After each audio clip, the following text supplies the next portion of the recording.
Hey, we're live! Hello and welcome and hello.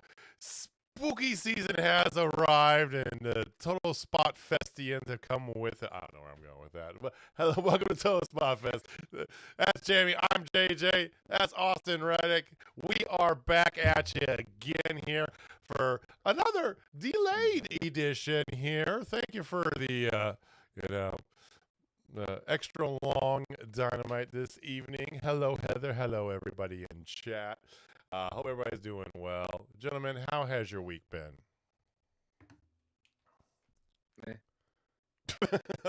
Wow. Okay. All right. Yeah. I've been solid. I've been playing a ton of Starfield recently. Really? It's like nonstop. What are your thoughts on Starfield? Jamie's a hater. Yeah. I was a part of the masses. Oh, I love it. Now, Jamie, did you play it when it first released, or did you play it later on after they made some updates? Jamie has not played Never. I've never played it. Never. Jamie's not Bro, an Xbox it is Skyrim boy. in space. I'm not an Xbox boy. I played on PC. I'm not a PC boy. No, be better. Now I am gonna get Ghost of Yotai or whatever. Yotai. I saw a little gameplay of that earlier today. Okay, looks good. I gotta finish up Silent Hill F first. I forgot to ask you last week if you got it. How far along are you?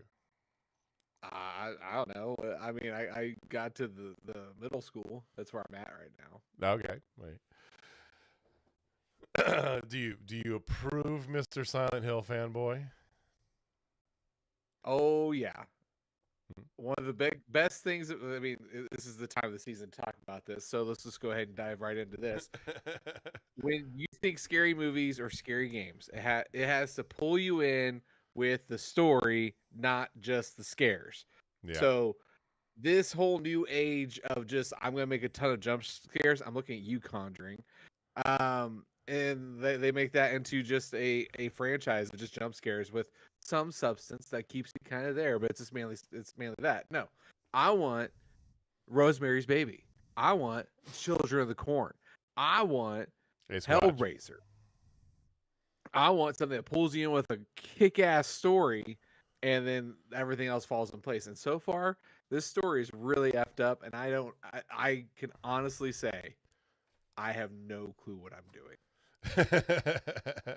One of my streamer friends, she's been playing along with it. She started this Monday, so she's been playing along with it, and it's dark. It's very dark. She got to a spot last night where I was just like, I was kind of like half paying attention, I'm just like, damn, that's brutal, dark shit. Holy hell, right? It's like, which is good for a horror game. So, hello, Heather. Hello, Squatch. Do what? I still don't like Darby. Right there with you, bud. No, But we hopefully I get to see him say I quit in person. So we will talk more about that momentarily here, but we do like everybody joining in with us. If it's your first time here, hello and welcome. Please hit that subscribe button while you're down below there. Give us a big thumbs up. It helps us quite a bit. Hit the little bell icon so you can know when we go live. Spoiler, it's going to change up a little bit here in the next week, just momentarily, just a smidge, just a for little bit. one day only until the next One time they do time. a Title Tuesday. One time. But no.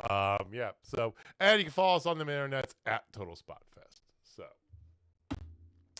we are going to actually save our talk of fantasy football and some smack for later on this evening. What the hell is that? No. You can't tease. What? You know what Zubat is, don't you? Yeah, that's one of the OG 150. The only good ones they ever made. Zubat. Was that Pokemon? Yeah. I was never into Pokemon. JJ, were you not a Pokemon kid? Nope. I was not a Pokemon See, kid I was either, like but I was a 10 when it Pokemon first came goer. out. Yeah, I know you got into Pokemon Go. No, Pokemon came out. Me and Jamie were like already in high school, like when Pokemon became a thing, right? That makes sense then. I had some friends that were into Pokemon, but it was kind of beyond me. Now, ironically enough, I do have sleeved Pokemon cards in my desk. There's a whole story I'll tell you later on that, but I have no idea who they are or whatever. It was a gift from a friend. Long story. You guys let us know in chat. Pokemon, yay, nay. I'm not really into it, but whatever. I am into wrestling, though. Always have been. So, let's just get right to it. Big night, boys. 6 years of Dynamite. Can you believe it? 6, not 6, 7. Okay. I don't know what that You guys don't have Dynamite good lasted kids. longer Fine. than Stone Cold run in the WWF. What was that? Said Dynamite has lasted longer than Stone Cold's run in the WWF. It has. So, were you Longer on than Nitro. board, Austin, with Dynamite and AEW at the very beginning? I missed out on the very beginning. I started watching regularly around the time Punk and Danielson showed up. Okay. I know. And So probably what, year 2 or 3, somewhere in there. Okay. I got you there. I know that for a fact, we were very excited for it. I was especially excited for it. And I remember that first year, we've talked a lot about this. And those of you who've been around know, like Jamie and I've swooned, quite a bit, but that first year of Dynamite had that real special feeling because it was like, we have no idea what the fuck we're doing, so we're just going to go balls to the wall for the entire 2 hours. It was great. Storyline, not so much. Fantastic wrestling, you got it. 100%. We've been down since day one. The beginning was, we don't know how to do a real storyline, but we know how to put on really good wrestling matches. It was very PWG in the beginning. That's probably the best way I can put it. Oh yeah. I mean, you had Sammy Guevara coming out with a panda on his head.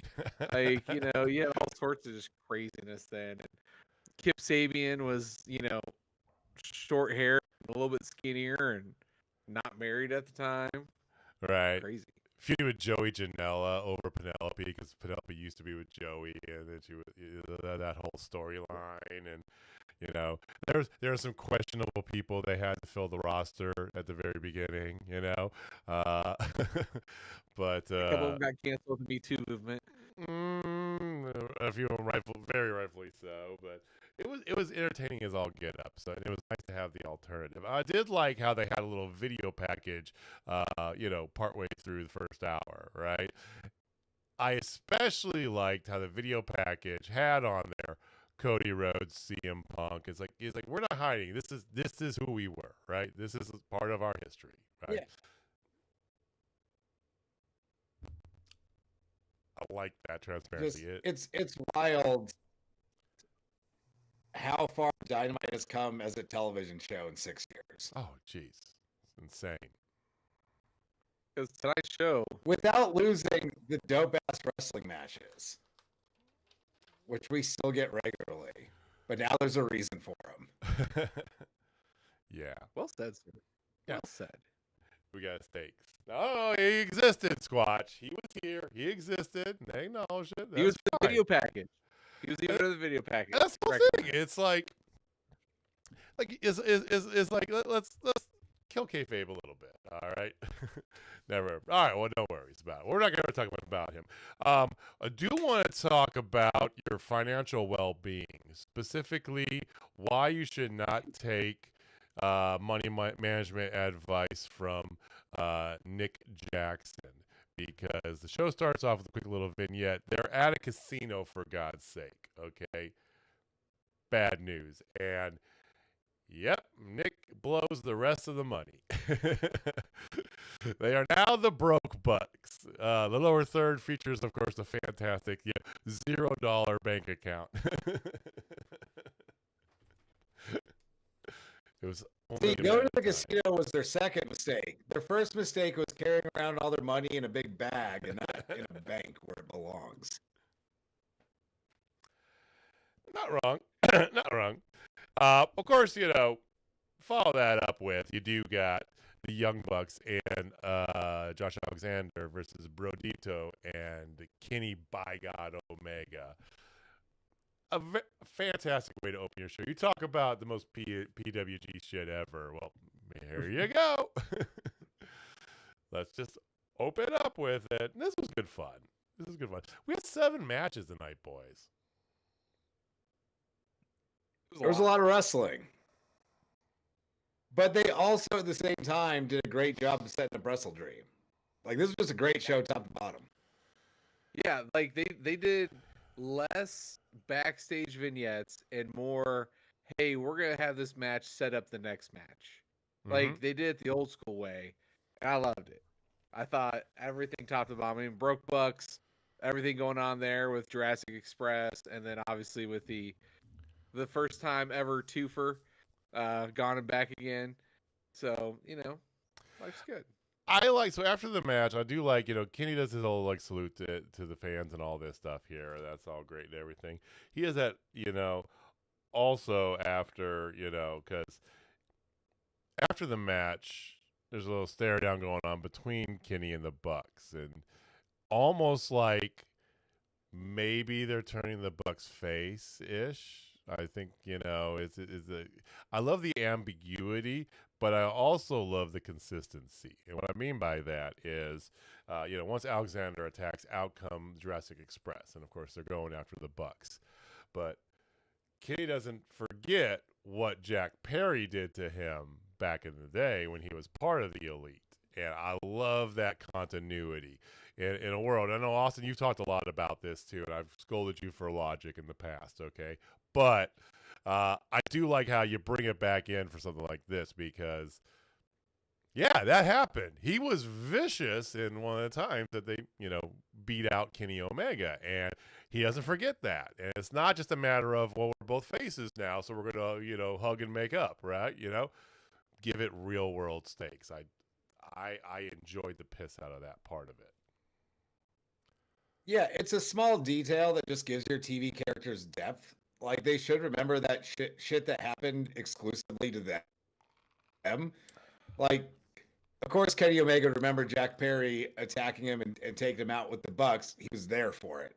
So it'd be real weird just to be like, oh, well, you came out today. I guess we're cool now.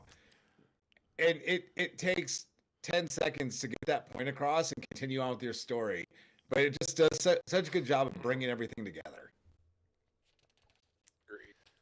I did think we were going to get a Jurassic Express match, though, the way they were kind of billing it. I really thought we were going to get him in a match. Same. Yeah, this is probably next week. We'll give him next week. Okay, all right. And then I'll get to see the Young Bucks versus Jurassic Express at WrestleDream. I mean, that's obviously the play for WrestleDream, right? That's obviously the play. Okay. Yeah. Of As course, it should be. Right. And of course, then you have Kane does his little speech, goes to the crowd and the fans and all that. And there's a blackout and a returning Andrade. Surprised? Yes, no? No, not surprised. I thought it was more likely than not that he wouldn't come back, but it doesn't not make sense. Like maybe he just called up Tony Khan and was like, you know what, I was wrong. It sucks over here. Can I come back and just have cool wrestling matches? And Tony Khan was like, fuck yeah, dude. Show's on Wednesday. I don't know. He got a huge reaction. I'll give him that. Like the crowd was super into it. And he's very good at the ring. I'm not sad about him being back. It's just kind of weird. I would classify it as I am shocked and not shocked all at the same time, if that makes any type of sense. Like, Good call. okay, I figured he's coming back, but this is his moment right now. Like, that's kind of weird.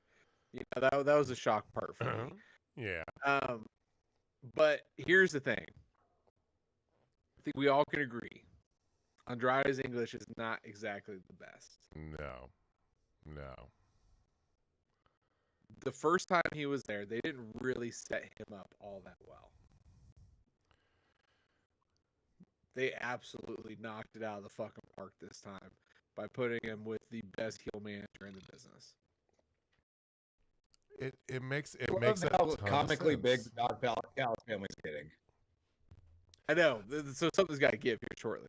Well, shortly. We know where it's going to give here in a few weeks. Okay, we're very astutely aware because they're teasing it. It's very, very, very obvious. Okay, where the fracture's coming from. But I do have you backfill with Andrade there, and you're right.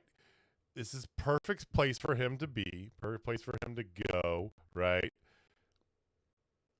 I think that Andrade, if you look at his body of work in America, okay, taking out what he did in Mexico, his body of work in America, right? We all agree his best kind of run was when he was in NXT, right? When he was in NXT, he had Zelina Vega as his mouthpiece, as his manager, right? You know, he never said more than like 4 words, right? So again, yeah, you're right, Jamie. They assumed he could be a bigger star on his own, and in a way, they've kind of done the same thing with Roosh a little bit, and it's hampered Roosh's kind of because Roosh should be on the top level, on the top line of the card. Talent-wise, he should, right? Yeah. That barrier does make a big thing, so. And of course, Heather did want to make mention that she absolutely thought it was Seth Rollins when he took that mask off. I took a second there. I was like, "Is that Andrade or somebody wearing an Andrade mask?" Oh no, that's Andrade. Okay, that is. You know. Yeah, he did have Seth when Rollins. The entire Don Callis Family came out. And I may have missed this. Was War Daddy with him? Nope. Not seen War Daddy basically since he first showed up. Oh, he tore his pec. Oh shit! Already? Yeah, he's out for some time. He didn't even have a match. Him and Colton Gunn. He might have had one match on Dynamite, but yeah, he tore his pec.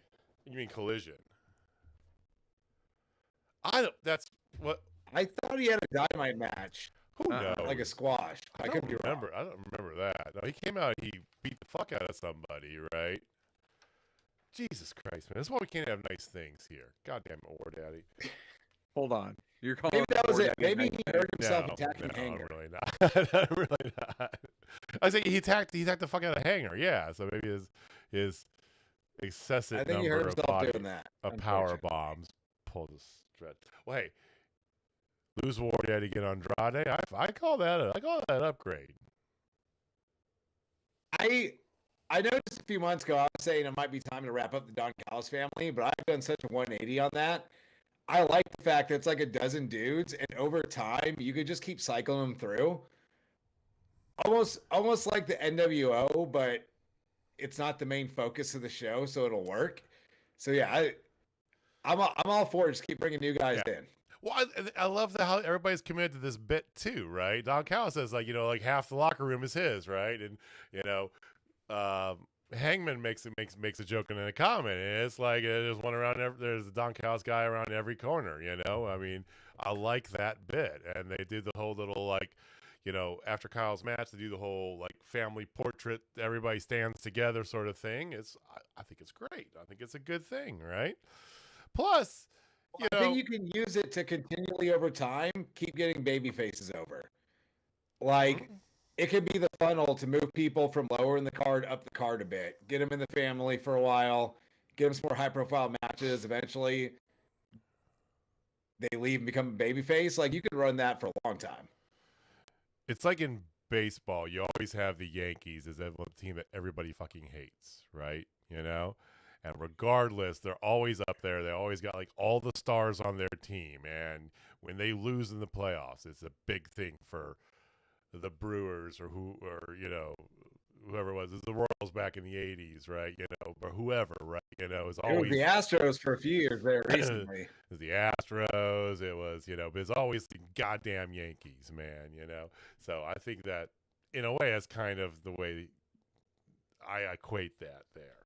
Yes, I'm fully deep into playoff baseball as well, too. Go Mariners. Gotta cheer for somebody. I mean, there's no Missouri team in the fucking playoffs, so whatever. Briscoe I'm hopping on the Phillies bandwagon. You're all in on the Phillies? Man hasn't even moved to Philadelphia yet. He's I'm already hopping. So good, dude. Might as well. Might as well. I don't know, man. The Mariners. I like the style of baseball the Mariners play. I dig it. That's fair. It reminds me of the 14, I wouldn't mind Royals seeing the before Mariners win something absolutely. since they haven't won fuck all in 3 decades. True, but I mean, and James, right? It absolutely reminds me of the 14 and 15 Royals. I mean, the way that they are, absolutely. just with way more power. Oh, Cal is a beast. Okay. All right. No, enough about baseball. Let's get back. All right. So Briscoe has a quick little promo, and then you get. Did you talk about Clone or Klon? No, we haven't gotten there. That comes later. That's part of this next match. So next we have Kyle Fletcher versus Orange Cassidy. I get my timelines all mixed up, guys. This is what happens. Stuart McAvoy.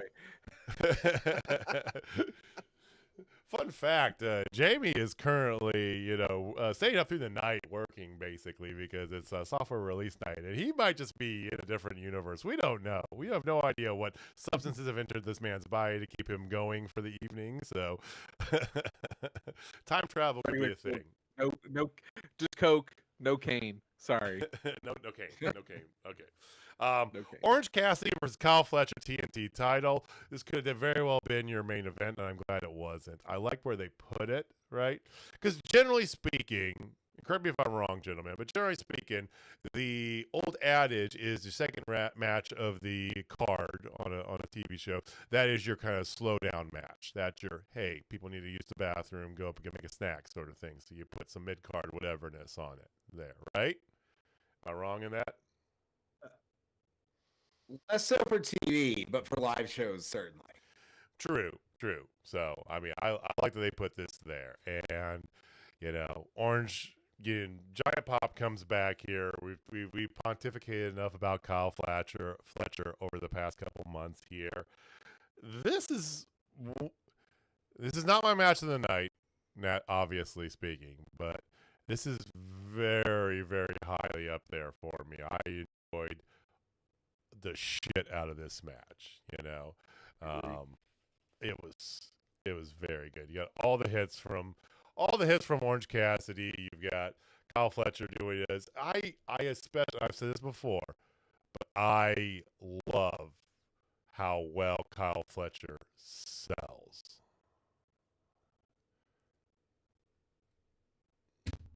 One of the best out there, right? I mean, this match was as good as you knew it was going to be. And yeah, I like the placement because it got all the time it needed to be the match it needed to be. And it was exactly what you'd want from Kyle Fletcher and Orange Cassidy. The finish was a little silly. It was fine in theory. in execution, no one thought that was actually a hologram because we know he's hurt, he's out, and all that. So it was a little on the silly side, but it makes sense. And Orange Cassidy's a good win to put under Kyle Fletcher right now while you're still pushing him up.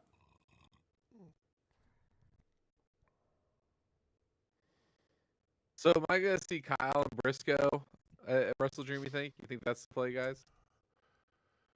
Probably. I would like it. I think it makes sense story-wise for both of them. So, yeah.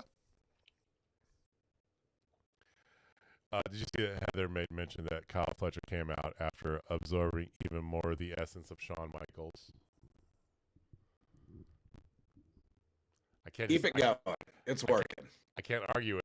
I mean, the pink, but also, you know, like I said, the ability to sell, because Shawn is probably one of the best sellers ever. Oh, absolutely. Absolutely. All right. You get to choose best seller of all time. We're gonna do like FMK style. So like top, like the one, and then decent, and then no, they have to go erase from existence. All right, here you go. Here's your three: Bret Hart, Shawn Michaels, Ric Flair. Fuck you. Shawn Michaels number one, and it's not particularly close among those three. No, it's not. Easily. That's good. Strictly That's all talking about good. selling, Shawn Michaels cleared both of them by a large margin. Yeah, that's fair. Bret was good at realistically selling. Bret wasn't as good into making you think this was it for him.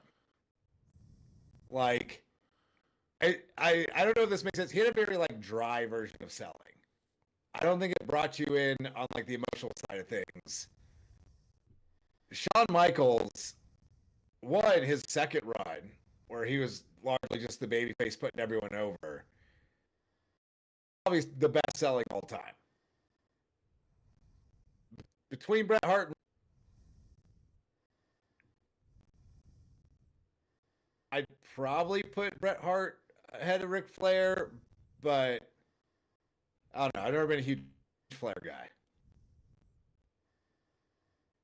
AJ.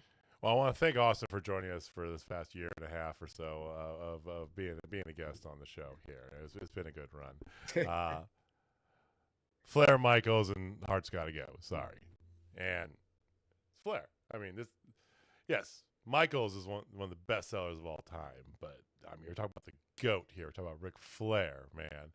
You know, for decades, just Ric Flair is not the GOAT. Whatever. By any metric, Ric Flair is not the GOAT. I'll do you one better. If we're doing a pick to eliminate one for selling specifically, I would replace Flair in this with Hogan. That's actually That's actually really that's good. Now that you're bringing that up, yeah. Hulkamania, Hogan would spend 60% of the match just selling his ass off and doing nothing else. Yeah, And it didn't matter who he was in there with. He would still he'd be reaching out to the people, make believe like he was about to die at all times. Yeah. Until he got beat ass. But like that was top tier pro wrestling selling. Hogan had, and Hulkamania Hogan had the greatest facial expressions of any of these guys, right? You know, the way, like, everything he was doing, the facial expressions.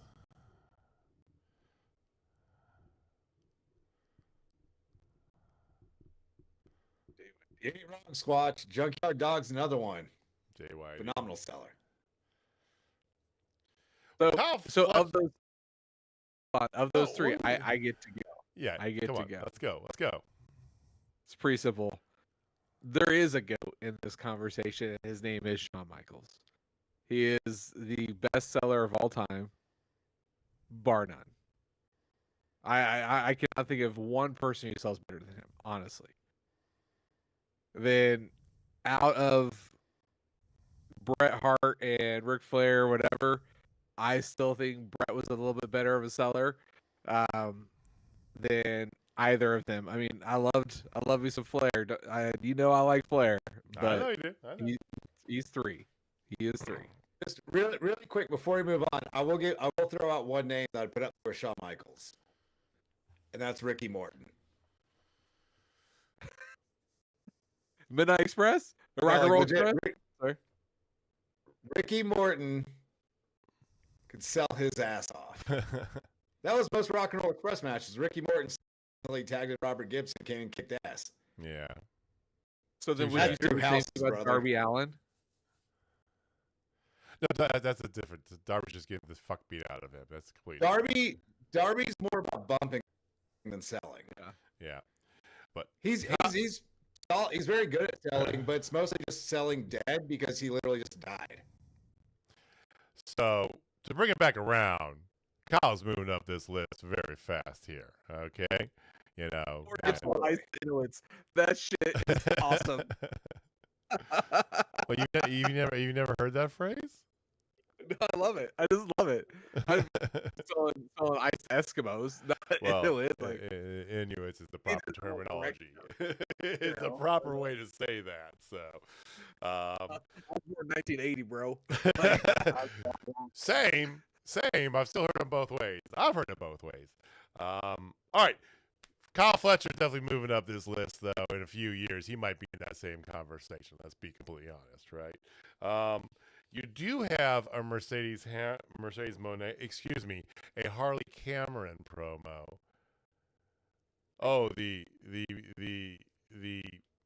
juxtaposition and proliferation of Harley Cameron on this television show just bestills all 3 of our beating hearts. Okay, so we get the return of Minnie Monet and the tease of, because Mercedes is talking about she wants that 10th belt. It looks like she's going for the tag title to get that 10th belt. Who's going to be your partner? Who also called that that's what she's going to go for? You did. Yes. Oh, stamp. I don't think that means they're going to necessarily tag in the tournament. No, but I love the situation. I think it's great. Well, okay. Fantasy book for a hot second. Then, who does Mercedes take with in a tournament?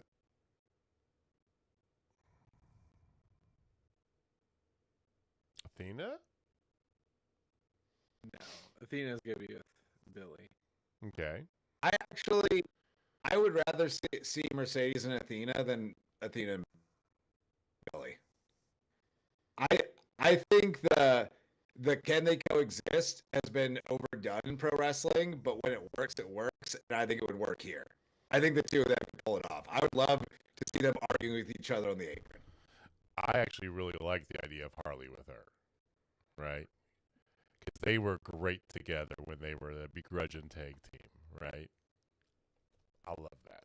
I wish I'm going for. I want to see Harley with her. I would throw a dark horse. I put Harley with someone that needs to be in more entertaining segments. Like, I don't think Mercedes needs Harley to be interesting. I'd rather see Harley get tagged with someone that, like, you bring him up a little bit. But it's really good. All right, Jamie, you were saying? Okay. I mean, as much as you wanted to be with Chris Statlander, I get that, and I appreciate you. But what I'm saying is the tag partner that makes a lot of sense who could use just a little bit here, Thunder Rosa. Why not? Thunder and Mercedes? I think they have decided what Thunder Rosa is in the current state of the company. And I don't think it's that, to put it very diplomatically. Oh, yeah. True. Which I like Thunder Rosa, so I'm not talking shit, but I don't see that. I wouldn't mind seeing Deonna Purrazzo be Mercedes. Yeah, but you might go with her Vendetta friend. Yeah. But this would be more important for her. I agree. I wish they would have, I wish we could go back in time and, kind of redo the intro of Deonna. because I felt like it wasn't done very well. And as hot as she was when she was in TNA, to bring her over, it does kind of suck, right? Okay. I agree with you on the TBS. The TBS title is more or less just a thing now. Yeah, one day she'll drop it. It's time to move it.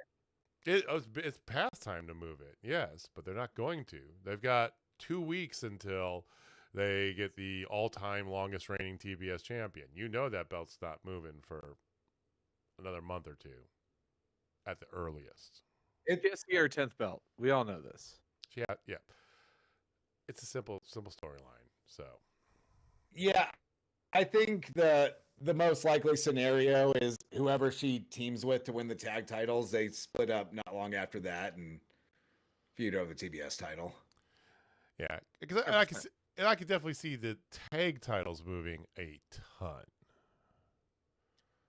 Just like they did with the WWE tag titles when they first announced the women's tag titles. They moved them around a fuckload that first year, right?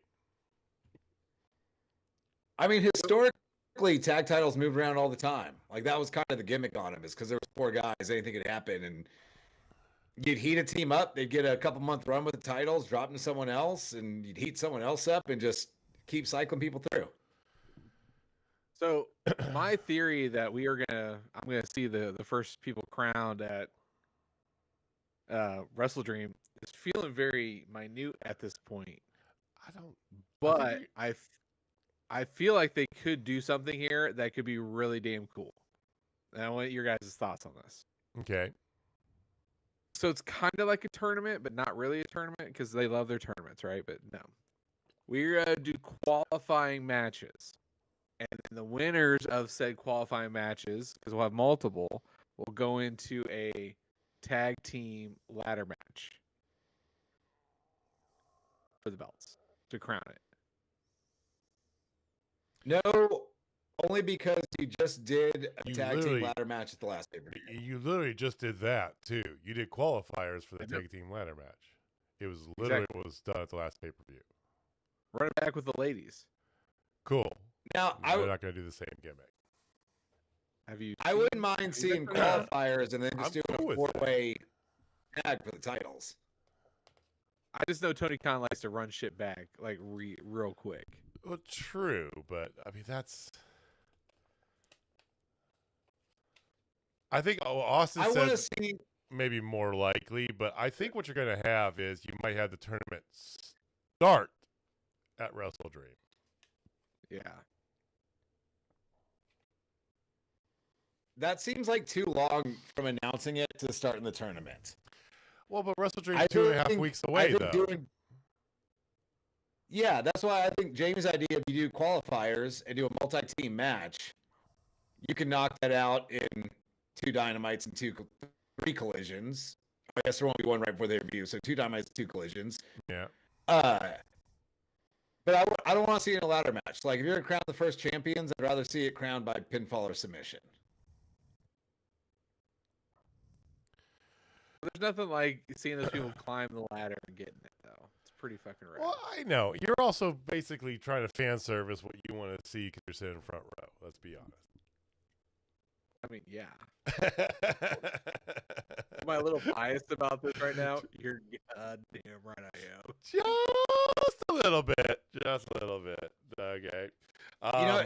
Just a follow-up thought on that. I think a multi-team match is extremely likely because I think it got announced or teased on Collision last week, but they're building to Women's Blood and Guts in November.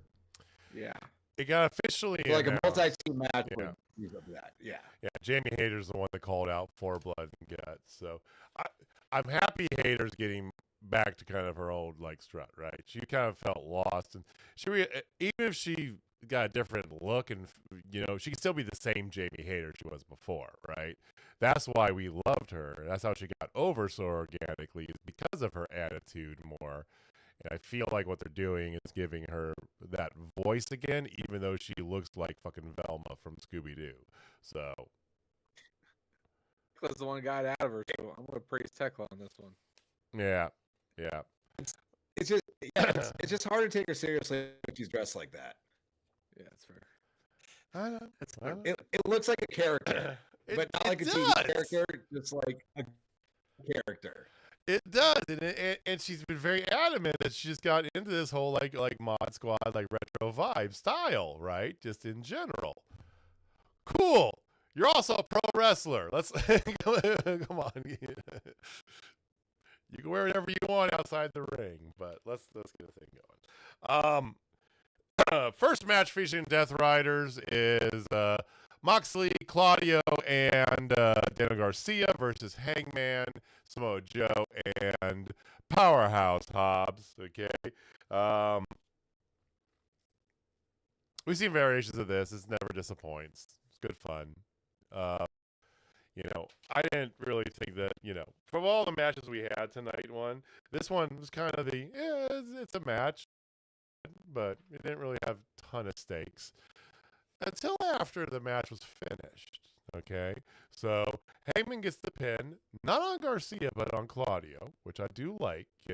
I did felt a little bit when they were doing the Yuta gets pinned every time thing. It's a little bit okay. Well, yeah, you don't want to pin Moxley, but Claudio could take a pin, Pac could take a pin. I dig it. Here comes Rendsburg with the belts, which are intercepted by Hangman, all three. I thought that was weird when I saw it happen live. Not going to lie. I'm like, that's weird. Why do you grab the belts from... Okay, whatever. And then he goes to hand the belts so he puts it in the chest for Hobbs, and then he thumps on the chest and lets it go, and then it drops for Samoa Joe. And... little did you know, that's not what you do with a large Samoan gentleman, because Joe did not take kindly to that. And no, he did not.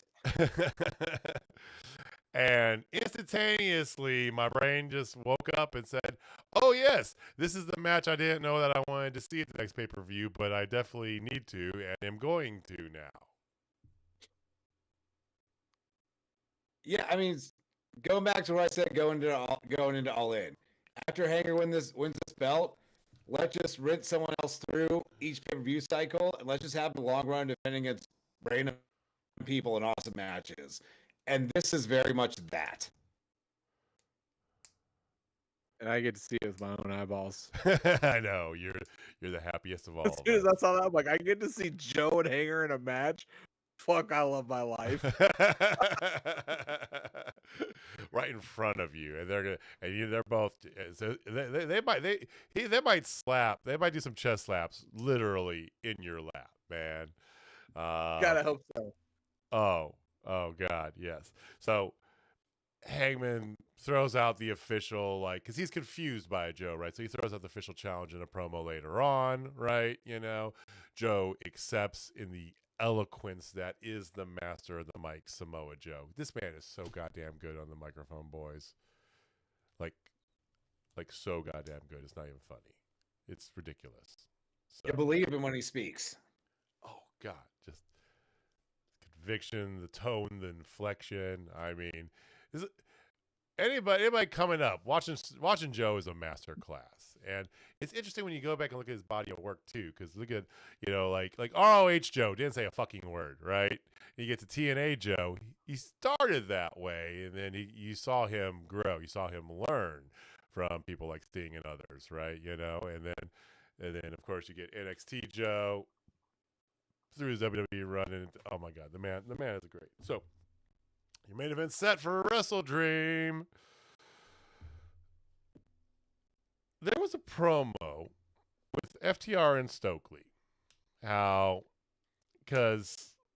you had Jet Speed and Willow doing a promo. Jet challenges a member of FTR, and Willow's talking shit to Stokely. I love how they still bring back their history once again. Continuity, boys. Continuity. All I ask. And then they agree, of course, they're going to let him find out when the match happens on Collision. But they bring up, Stokely says he has a big surprise for Willow. Do we have a female member in their faction that we don't know about? Like that. I wouldn't be sad about it. Give me a guess. Who do you guys think? Britt Baker, DMD. Kidding. Kidding.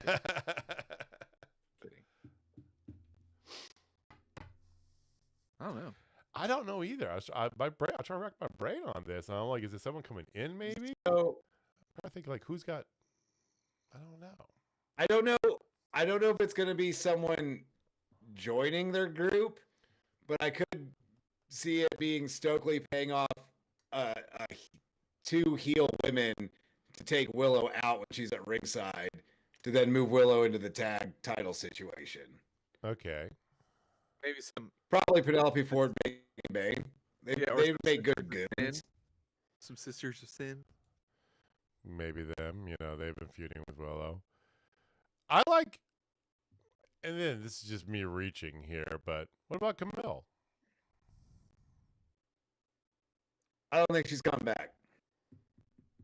They said she is. I heard she is. Yeah, she's ready to go. She did her. She wasn't ready to go the first time. What's going to be different? Movie and American Gladiators. Well, what's different now is she has Stokely behind her as the mouthpiece instead of just being Mercedes half lackey. But like, she wasn't particularly good at the lackey work either. Yes, it wasn't a Squatch. lack of being able to talk. To answer your question, It was Squatch, just- yes, she did pretty much. Yeah, Britt Baker's not coming back either. Apology. Anyway, I just throw that out there. I don't know. We'll find out. So. I wouldn't mind Camille because, like, maybe that would be a little vindication for her because she is kind of a badass. She did have a first run. Like, Very bad. her first match, they definitely did not do her right. Like, the way that they did Megan Bain is how they should have done Camille. Yeah. Like, that's all there is to it. Yeah, but you've already done it with Megan Bain now. Why do you need Camille? Hey, Like, I think it lessens Camille having Megan Bain there. I don't know if you knew this, but it's an old adage in wrestling. You know, it's better than one monster, two. And Camille, Nah, not when. I mean, she was excellent. The problem there is one monster makes the other monster look like less of a monster. So Austin's Camille definitely gets a lot of love for me because she's a softball player. So and Austin's definitely anti-Camille. Okay, we found that out today. That's okay. You can be a hater. It's all right. Wow. I'm not a hater. I just Special don't lot. think she fits in at AEW. Okay. I'm not saying you're wrong. Just a thought. It very well could be the Sisters of Sin or Megan Bain and Penelope. You know, I mean, but I just throw another thing out there. You don't know. It's a thought. Can we all just agree that I never back up JJ on shit, and I'm actually backing him up on this one? Yeah. It's like we could probably count on one hand. You know, times he's like, yeah, I'm gonna go with you on that. Women's match of the night here. Well, all right. First of two women's matches. Yes, I'm counting that main event as a women's match. Fight me on it. We had Art Deco Emo Toni Storm versus Ty Mello. What do you think about the whole like the brooding sort of Dick Tracy, you know, noir detective Toni Storm? It was fun and different. I like it. I mean, Toni Storm's Toni Storm, you know. And she beats up Ty Mello and then challenges, you know. She's not finished with Chris Statlander. She wants another shot at Chris Statlander. Okay? Is that piss anybody off? Yes. Okay. I just want to make sure I wasn't alone in this feeling. Austin, what about you? I mean, it makes sense.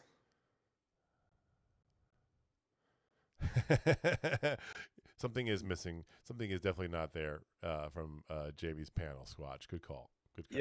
Yes, Squatch. Jamie was dethroned. Yeah, but my FWO championship is still All alive right. and well. Yeah, the title you made. Fantastic. Good for you. Here's why I don't like it, okay? Not for Tony, but for Statlander. Statlander actually has a really good thing for the first time in God knows how long going with this whole feud against Wheeler Yuta, okay? Yes, I know. Whatever, right? Marina, insert whatever, right? But she actually has some depth to her character for the first time since she's probably been in AEW. And I love me some Chris Statlander, okay? But she actually has an actual plausible storyline going here. And you're going to be like, let's run back that 4-way, but just with you and the woman whose title you took. I don't think it's an either or. I think this is part of the Statlander Death Rider story. Do you think this is what kind of pushes her more into the Death Riders? I think that's the most likely scenario. Okay. Because I don't like we have done Chris Statlander as a babyface so many times, and she's always going to be a lesser babyface than Tony is. Because Tony's one of the most over babyfaces in the world right now. That's not a knock on Statlander. It's kind of like when Stone Cold was at the top of his popularity. He was either chasing the title or holding the title, because what else you can do with Stone Cold Steve Austin at the time? I think having the Death Riders help her beat Toni Storm and then her turning heel there is like the third best time to do it, and you missed the first two, so you might as well just pull the trigger. Quit trying to make fetch happen, man. Fetch is not going to happen. It's happening, Jamie. Get on board this wagon. Let's go. Come with me. No.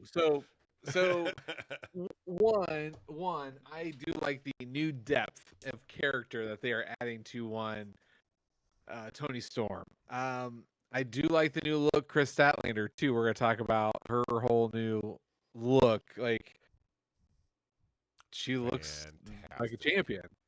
I think so. At first, I was like, are they really just gonna are they gonna Matt Cardona, Zack Ryder, just like give her just a few weeks with the belt and just take it right off of her? That's what I first thought. Then I'm like, no. This is a great opportunity to make her the star. Now, we all know she is not the best talker. She is not, but she is a hell of a worker. Pair her with Harley Cameron, have Harley be her voice, and then just let her ride it out for a little while, and then maybe towards the end of the year have Toni win it back, or have Toni go after the tag titles after she loses, because she's going to go absolutely nuts after this loss, which I think is going to be a great depth of character, in my opinion. But no Death Riders need. That's what I would love to see from Toni, just personally, right? Because the pre kind of timeless, that sort of like just bonkers crazy Toni, I thought we only got that for a short time, and that had some legs on it. We could really go with that, right? Yes, it's been done before in the past, right? Chelsea Green did a fantastic version of that, right? You know, you had lots of examples of it, but these things have been done a lot of times because they work, right, Austin? Because something is tried and true, it's good. If it's good, it's good. If it's done right, it's usually good. And Toni would do it right. I just think, though, that I don't mind if this is a part of a bigger picture to get Chris into that there. I think that, again, you've finally given her depth. Like, when she did the whole, like, fuck you to Yuta and was going through the crowd with Harley, you know, just giving the double birds as they're backing up. That was on the video package. That was fantastic. That was the most emotion we've ever seen from Chris Statlander. And she's won titles at that segment. So I like that breath. I think she's finally finding, after all these years, right? So it just takes that, you know, you need that extra push. You find your moment, you go with it. But I still feel in the heart of hearts the story is the whole Death Riders angle. I definitely feel that's the way to go. Chris Statlander did accept officially in a little backstage interview which was Harley Cameron segment of the night number 2. Okay. She didn't really acknowledge Harley as much this time, right? You know, a little bit of a wean. Got to do a little wean off of the Harley. Again, we're gonna have Harley with Mercedes. I'm sticking by that. I'm committed to that bit. Gates of Agony, fun little tag team match against a terrible name for the Swirl. Swirl. That's absolutely hilarious of a name, by the way. Please Yeah, I enlighten think it's me funny. because I am not hip enough to know what the fuck that means. So a swirl is an interracial couple, essentially. Okay, I got it now. Yeah. Absolutely. Fucking Awesome name. Shot in the vanilla, you. you get a swirl. Thank you. I couldn't figure it out because I'm just like I'm crotchety. I'm getting old, and it's like, what the fuck is a swirl? You know? Oh, okay. Quick little fun match. It was nice having Ricochet on commentary. His banter with Danielson was good fun. Match was whatever it was. You know, out comes the Hurt Syndicate after, right? And you're in MVP's neck of the woods, right? You're in Florida, so you better watch out, right? So You hurt MVP, people, I'm told. that's what they do, right? You know, and MVP says that that he got embarrassed. It was all him. You didn't beat Bobby Lashley. You didn't beat Shelton Benjamin. He's the one that got embarrassed. Maybe he's losing a step, but he doesn't want to do a wrestling match. He wants to do a fight. So next week, when they're going to be back in Jacksonville at Daly's place again, he challenged them to a no DQ street fight. Right, get a good old. Please be a. I mean, we're going back to Daly's place. Let's do this at the parking lot. Let's go. Right. Get Sue to drive him out. Absolutely. Oh my god. One of my wrestling pet peeves is when they call a match a street fight and it doesn't leave the ringside area. Agreed. I'm having flashbacks to he said Best Friends versus Santana and Ortiz. That was my surprise favorite match from the pandemic, right? Because there's some very, very notable matches from the pandemic that were my favorites. But Yeah, that's an all-timer. Out of nowhere, it's like, my God, this thing fucks so hard, right? Hey, you're back there. Let's do it. But yeah, Ricochet, of course, challenges. They're going to have a no DQ next May, okay? Don Callis is a quick little promo, okay? And so he says that Brodito's the problem. And his answer is what on paper is definitely probably the best tag team you can put together, Okada and Takeshita. And stop me if I'm wrong here, boys, right? No lies detected. And of course, immediately Takeshita is like, you want us to tag together? So here's that dissension, Jamie. We're planting more seeds. And Okada Makes like, Jamie very happy. Yeah. But you're going to get a title match next week, too. So you'll get Brodito versus Takeshita and Okada. Let's go for that. Let's fucking go for that. And I think Jamie's getting a Continental title match at WrestleDream. I think you're going to get the payoff. You're finally going to get the payoff, Takeshita Okada, and we will never hear the end of this. If Okada is like from me to my door, like I might lose my ever-loving shit. Oh, you're getting an Okada match. You're in the front row. Sure. He might literally be inches from you, Jamie. Inches. He might call you a bitch. I don't hope so. One can only hope, man. like seriously, if he came up to me and goes, bitch, I'm like, yeah. You need to make a call me a bitch sign and only bring it up for Okada. Call me a bitch. Okada call me a bitch.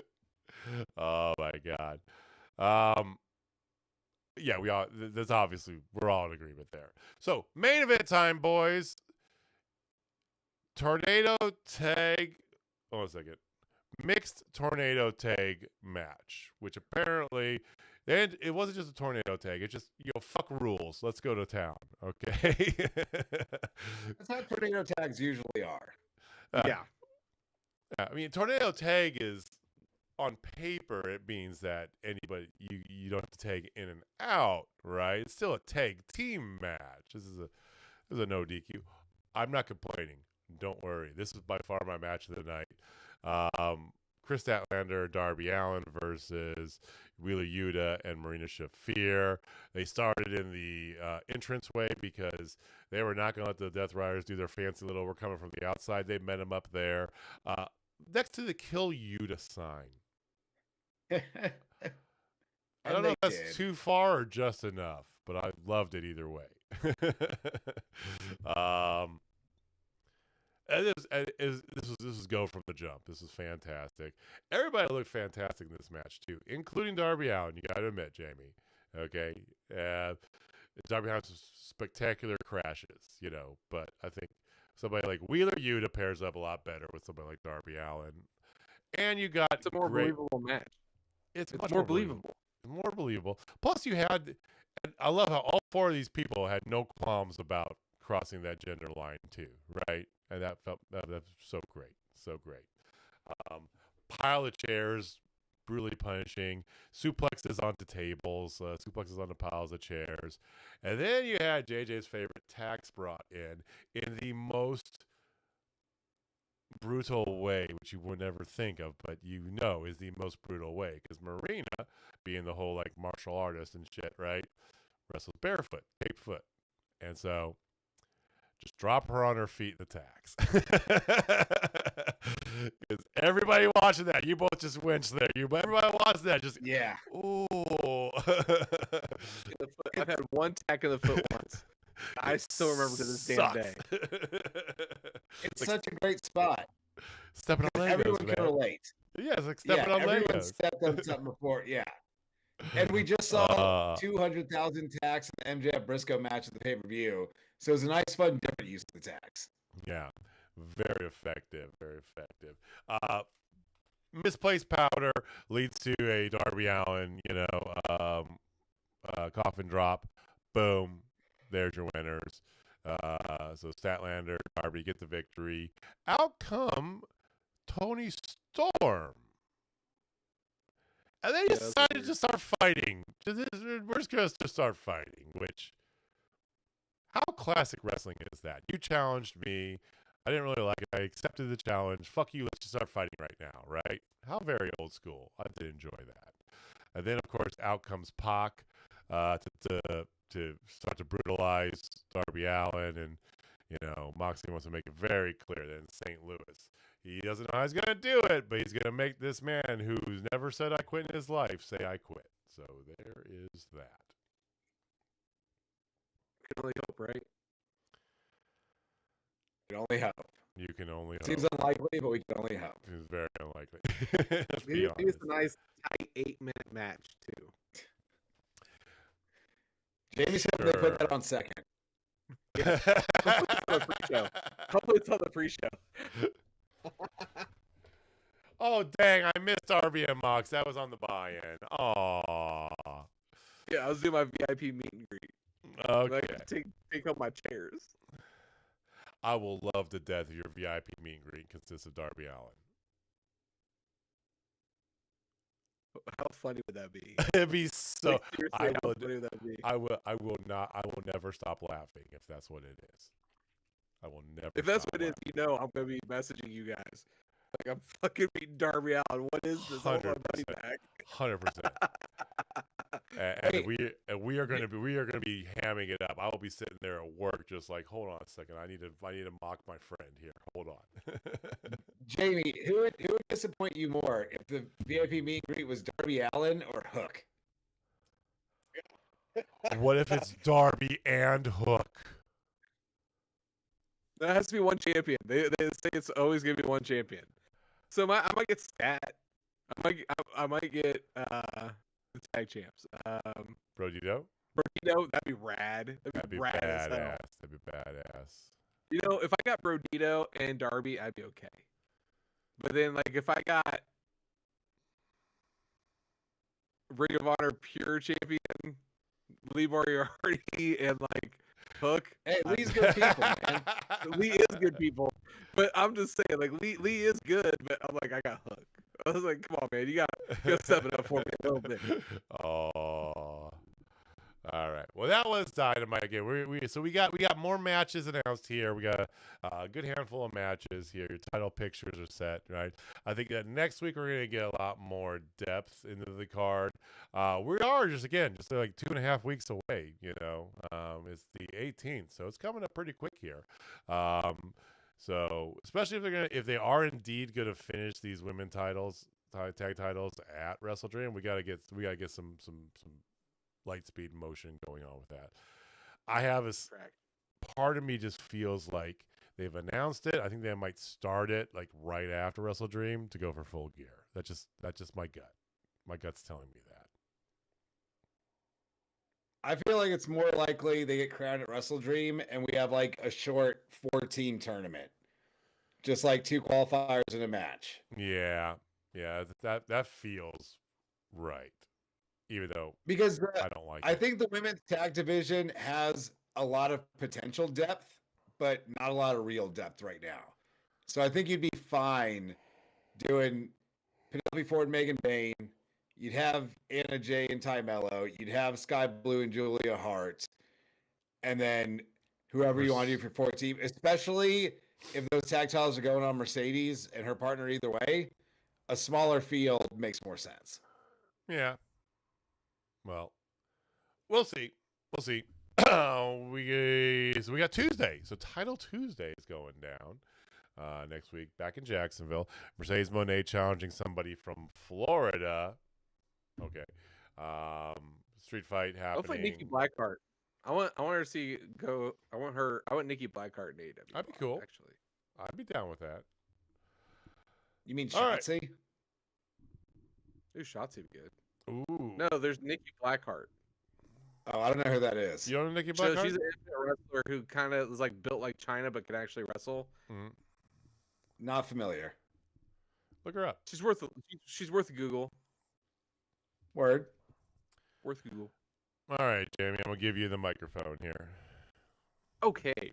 Well, hi. It is officially October, and if you've ever been a part of this show for any period of time, for at least a year or so, like Heather has, for longer, like Heather has, every October is my month because I am Captain. I love scary shit and stuff like that. So I mean, look behind the man, for God's sake. Yes. I know. This I actually have a couple. Walking around with a 10-foot boner this entire month. Puzzle box. Yeah, he's been basically playing with this whole like puzzle box thing the whole show. Yes, it's this Jamie lives and breathes this stuff. Yes. So every show, I usually like to come up with something for everybody to be engaged with and have fun. Like before we had to pick our favorite zombie movies and stuff like that. Well, this time I thought I'd make it a little more different this round. I've already prepped the guys, so hopefully they understand the assignment if they remember it. But what I'm thinking is, if the zombie apocalypse happens tomorrow, and you have to have a 5-person team, and it can only be comprised of wrestlers, who is on your team? Now, here's the extra wrinkle that I did not give you, gentlemen. Oh, fuck you. One person can pick them. That means they are no longer available for your team. Ooh. So we are going to be picking one at a time. Round to robining give you guys this shit. time to Yes. Okay. And then, Now, I have a coin, so we're going to do it all official. Though, when we're picking a wrestler, is that them tomorrow, or are we picking when they were in their prime? Jamie said. Prime. Okay. Jamie said that we have. It's not like today, right now, day and age. We can pick any. Okay. All right. This is heads. See. There you go. Heads. Tails. Okay. He's got a shining coin for this coin flip. Of course I do. I'll call it here. Wait, what was that? Call it in the air. Heads or tails? Oh, you got to reflip it. I didn't hear you. Oh, okay. Tails. It is Tails. So you get first pick. Tails never fails, man. So that gives me pick 3, which is actually great. So that works out great. So with the first pick in the zombie apocalypse team, Austin Reddick's team, Y'all already know I'm going Riho with the pipe. yeah. Rio with the pipe. I mean, That's no time spent on the clock. That's at the podium with the envelope, just waiting to get this shit rolling. That's my all-time number 1 overall pick with the pipe. Rio with the pipe. Okay, I love it. Okay. Second overall pick. Solid pick to go. I am gonna go. We talked about this man earlier tonight. I'm going Hulkamania era Hulk Hogan because nothing could kill him at all. You know what? You know what could kill him? A sexual Tyrannosaurus Rex. Now, Who haven't carried around a fucking minigun in the movie Predator. That's right. I'm selecting with my first Jesse the Body Ventura. ooh, okay. That's a good pick. That's a good pick. That's a real good pick. That's a good pick. With my second selection, we're picking 4 because this 5-person team includes us, correct? Yes. It was a 6-person total. Oh, okay, Oh. so we're picking 5. Oh, fuck. Okay. Oh shit. Okay. Okay, so I was with you, Austin. I thought we were picking 4 each. Okay. All right. that's why I want to clarify. I just got to know how much real estate I got to play with here. With my second pick, I am going to go with one of the toughest people in pro wrestling and someone that also just seems like they'd be cool to hang out with because I've seen enough zombie stuff. Know it's a lot. Just kind of walking around with people. I'm picking Samoa Joe. That's a good pick. A really good pick. I'm picking somebody who is resilient, somebody who is vicious, someone who is violent and creative. I'm going to pick John Moxley.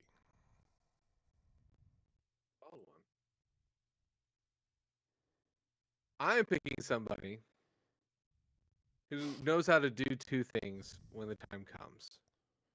Chew bubblegum and kick ass. In the zombie apocalypse, they'll be out of bubblegum. Yes, that's right. My second pick will be Rowdy Roddy Piper.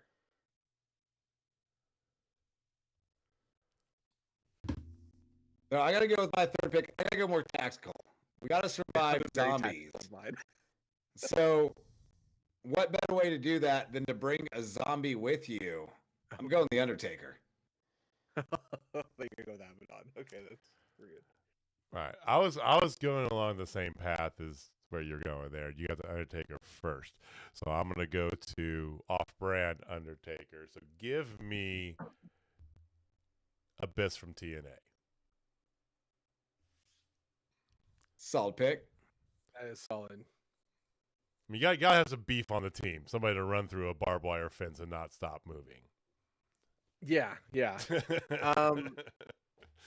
So I'm thinking I need some people with some military background to be able to help me get through things. Yep. And I can't think of another one that just sticks out to my head. Sergeant Slaughter. Boy, you are like fresh on Saturday Night Main Event 1989 right now, bro. I mean, like hardcore in the best way. I could have picked Lacey Evans here, but I think Sergeant Slaughter is the smarter pick here. I mean, yeah, because that was his whole shtick. Yeah, that's fair. That's fair. So fourth pick, I still gotta think tactically, but even more importantly, strategically. Because you're not going to survive in the zombie apocalypse without a plan. And who better to come up with a plan than a man literally called the Brain? I'm going Bobby Heenan. You're thinking Heenan with you? Ooh, okay. I was trying to save him for last. Oh, you can't sit on something like that, man. You got to go when it's your time, man. The only downside of that though is zombies eat brains, so that might make us more of a target, but still sticking my guns. Well, I like the idea. I was kind of thinking about the sort of same thing, right? What are the things that you need, right? You need some fighters, you need some brutes. You do need some brains in there as well, too, right? You need somebody who can plan. You also need someone who can not just plan, but also strategize things you have going on there, right? You need somebody whose brain is magnanimous, somebody who can take objects and give them new life in a multitude of fashions, right? I need somebody who is glorious. And no, I'm not talking about Bobby Roode. I am talking about broken Matt Hardy.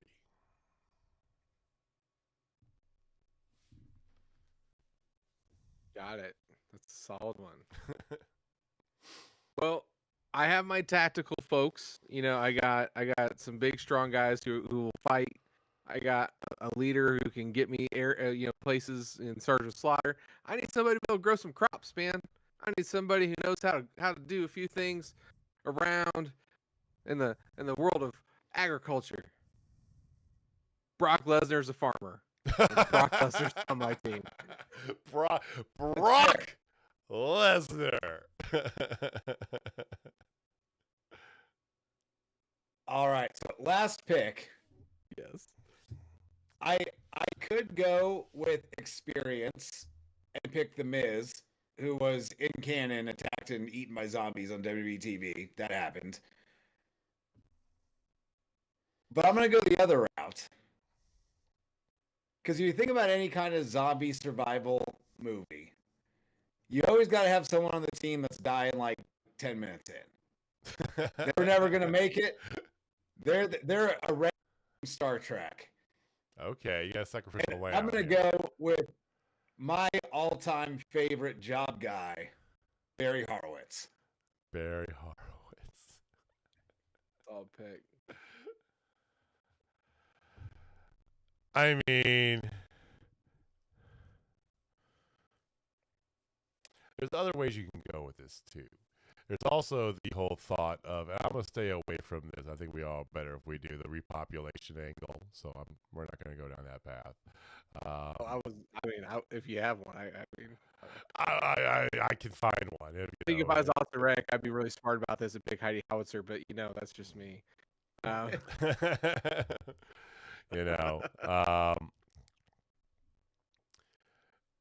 way I look at it, I got myself some big meat, right? I got some big meat. I got a bulldozer, right? I have faith in my team. I don't think we're gonna, I don't need a sacrificial lamb, okay? But I've got a couple, strong hitters. I got some brains going on in there. Somebody creative to go with it, right? I need somebody who is just fucking nuts, right? Somebody who just doesn't give a shit. He'll probably be the sacrificial lamb because he'll do some stupid shit, right? But my guy, he's going to be the one running and sprinting in front of us while we're like trying to plan for the attack. I'm going to take Raven.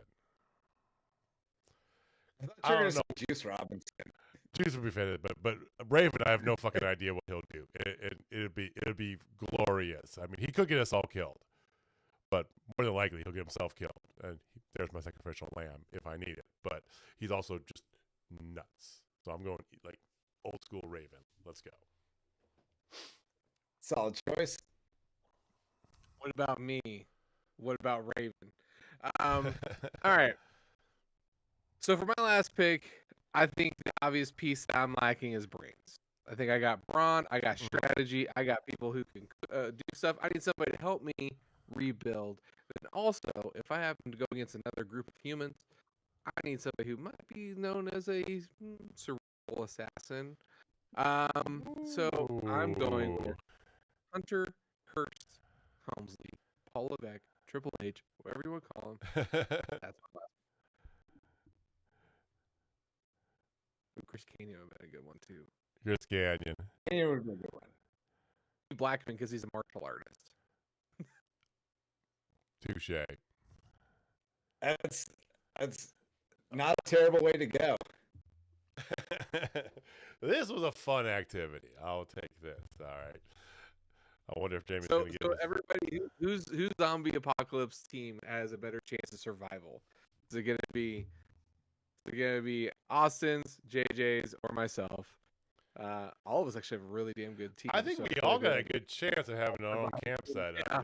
You know, I'm surprised none of us brought in firearms expert Cash Wheeler. I mean, I got Jesse Ventura. That's close as I got. Nobody brought in the Marine John Cena either as well. You know, that didn't happen. Yeah, I'm definitely okay with that there. No Stone Cold. Armed with the Glock would have been a good one. Arn with the Glock would have been, yes, it absolutely would have been. Arn, yeah, big Arn. All right, well, ladies and gentlemen, that was our fun first dive into spooky season.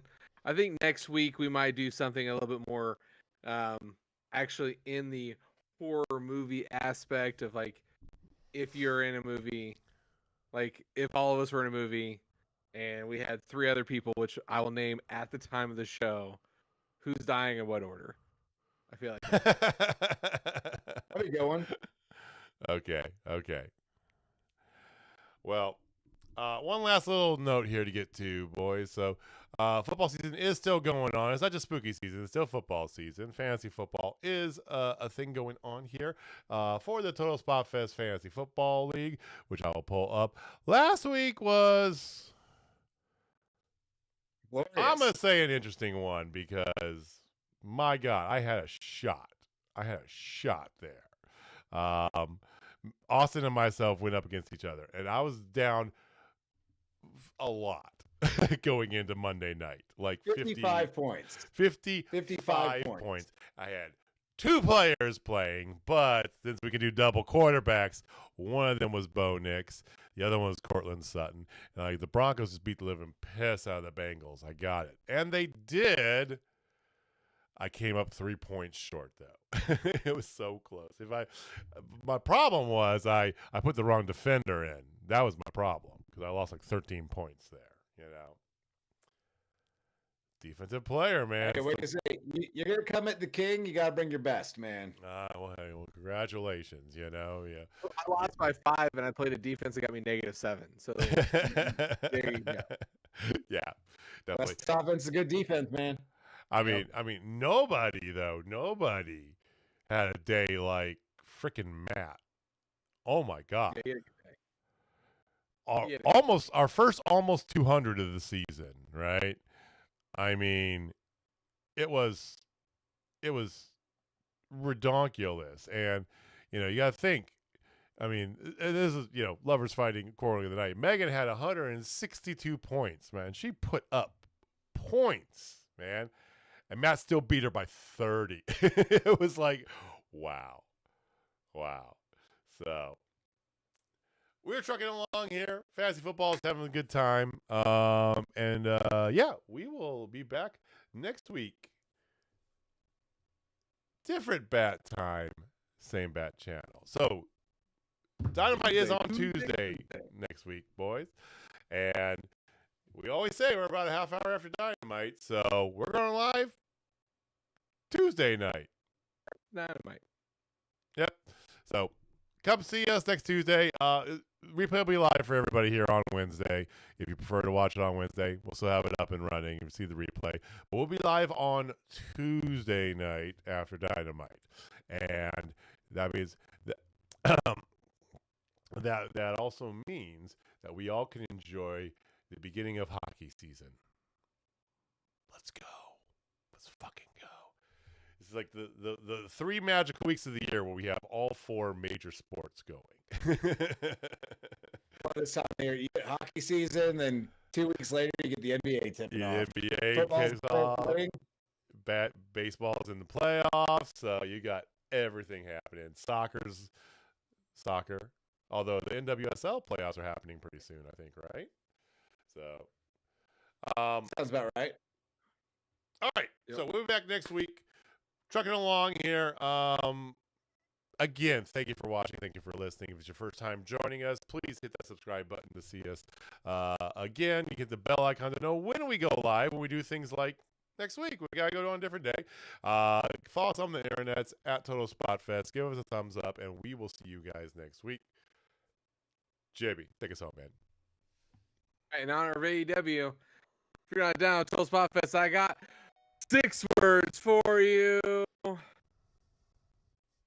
6 and counting. Suck it, Bischoff. All right, guys. We'll see you next week. Peace. Later.